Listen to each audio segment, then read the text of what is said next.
Armand, my hair's gone.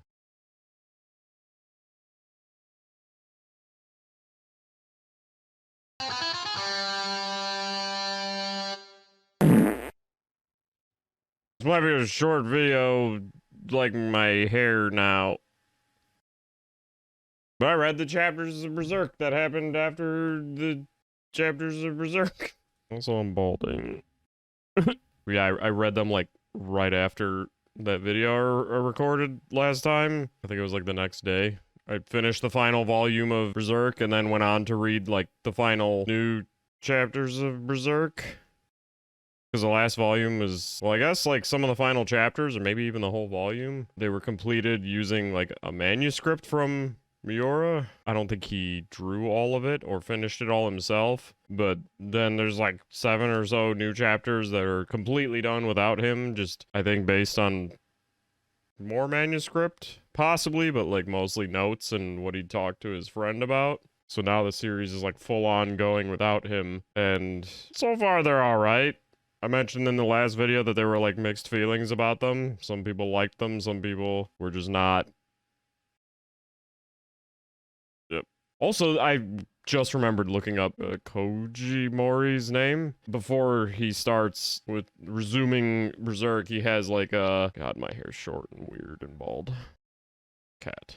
But he has like a biographical manga chapter that kind of comes out. It starts at Miura's funeral, which is really weird, but then it goes into their lives as like friends growing up and getting into manga. And it's kind of weird because it seems like it's trying really hard to get you to think that Mori and Miura were like thinking with the same mind and were very intertwined. And it's almost like they want you to think that the series is going to go on. It's like they're trying to instill faith that the series will continue and keep the same quality so that maybe people will keep buying them. Because the chapter about their friendship, it like talks about how Mori is going to make a biographical manga about Kentaro Miura. But it does spend an awful lot of time establishing that they had similar viewpoints and worked together and thought a lot alike. And it's weird. Like, it's touching, but it's also, like, I can't shake the feeling that they really just want you to think the series is gonna go on. They want you to think that, like, nothing's gonna change or something, so you keep buying it, I guess. But oh boy, did things change! The story seems good so far. I mean, spoiler alert.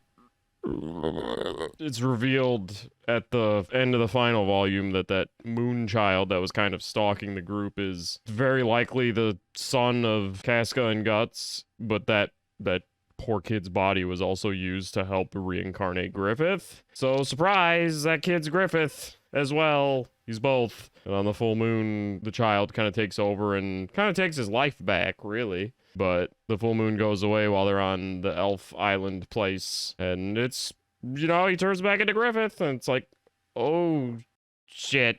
And then Griffith proceeds to kidnap Casca, flies off on Nosferatu-Zod, and for some fucking reason destroys the island. Sinks the goddamn thing into the ocean, and the original inhabitants, which are like another dark oozing miasma, like what happened with the Inquisition peoples. Yeah, that basically happened again. Like, get fucked. And the island gets utterly destroyed. All the inhabitants are like, it's time to go. We don't want to be in the physical world anymore. So they all leave. Everybody gets back on the boat. And you brace yourself for 7 more years on that goddamn boat. Here we go. But I mean, story-wise, everything was fine. It seemed to carry on right where the final volume left off. Art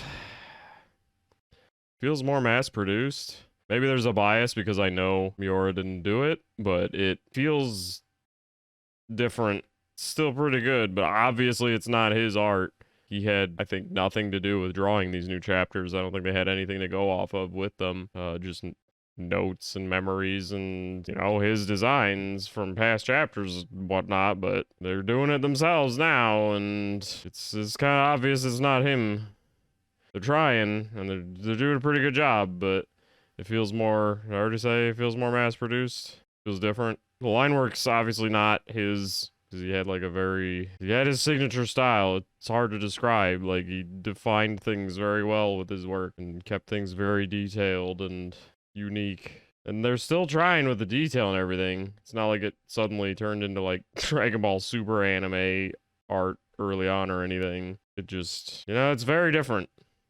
This is gonna be a bitter pill to swallow, because it's just not gonna look the same, that's for sure. It'll look kinda close, but it's just, this ain't it. And also, like I said before, now I'm actually caught up to a manga for once. Like, last time I started reading a manga, it was Dragon Ball, and that was over. And like a bit of Trigun and stuff. Now I'm on a manga that's still going and has been going for a while, and so now I get to wait around, and I don't really want to read it chapter by chapter because the chapters are short as fuck. I mean, not only am I waiting on new chapters, I'm waiting on new chapters that are kind of just the remnants of what was and could have been. So it's kind of like, it'll be cool to see how it ends if Miura really did share that. But I'm not waiting on the original guy's art, I'm waiting on a shell of it. An imitation. Not like an imitation's like not. I'm not trying to crap on it. It's just obviously it's not what it was gonna be originally. It's just gonna be weird waiting for it. I mean, it's cool that the series gets to continue on in like some form, and supposedly they're going to try and do it as close as they could to the original vision based on what they know. Mori even said, like, if he doesn't have enough info to complete a chapter or a plot point and doesn't remember enough, he's just not going to do it.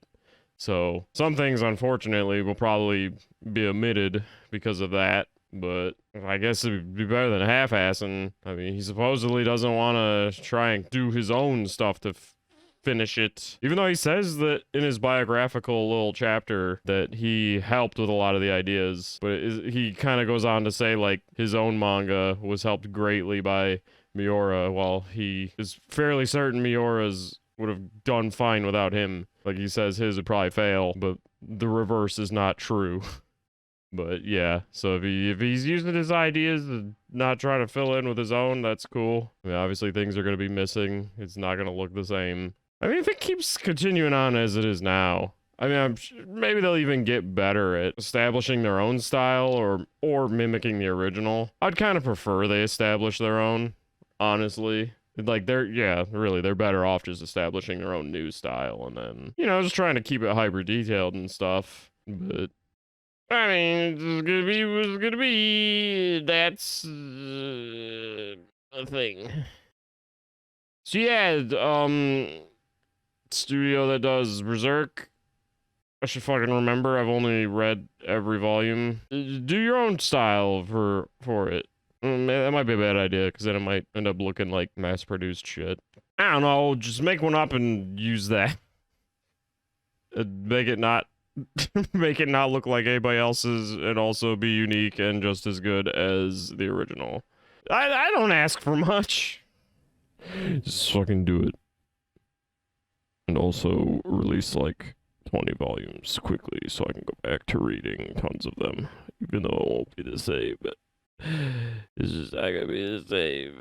It never is gonna be again. Okay, now I'm genuinely getting sad. And generally sad. I also cleaned up my house. I live in a house. It's not an apartment. You didn't hear that. That wasn't a Freudian slip. Fuck you.